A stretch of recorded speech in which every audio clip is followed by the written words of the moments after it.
no te hokianga nui a kupe a te aroha paua e te kaumawhitu o nā tau a me he korokoro tui te pārekareka o tōna reo waiata. Ko ōna tua hāngata ko ngā kai waiata rongonui pēnei i a Beyoncé, Adele me Whitney Houston, a hei tā te ākonga no te kura kaupapa Māori o Pukemiro, mā te waiata ka pakari, ka maia ake ia. Nō reira, e te iwi, kia tahuri ake tātou ki te rongo kōrero i te uri nei no te rarawa no Ngāti Hine hoki. E taku mapihi maurea. Ko te aroha pāo tōku ingoa, he uri tēnei no Ngāti Hine no hokianga hoki. Hei mama mo haue.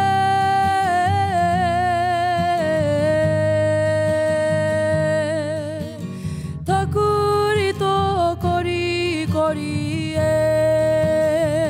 Kurana ana hau ki te kura kaupapa Māori o Pukemiro, tau te kauma rua au i tēnei wā, no reira, ko tahe ana ki te tau e toi ana a tērā tau. And hika ka katoa au, te wehe i te kura. Awata,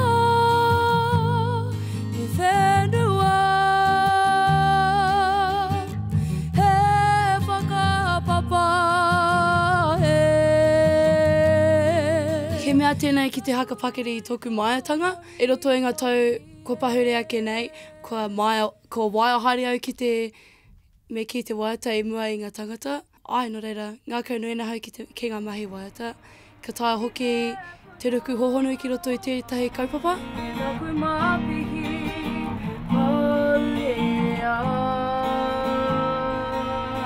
Ka hoki mahara ki oku karani, me tō rātou aroha ki au.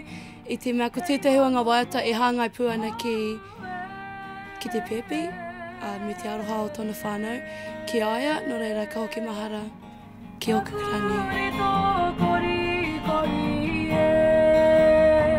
Whakanuia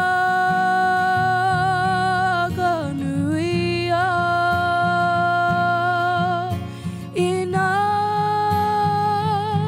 te reo ana hera.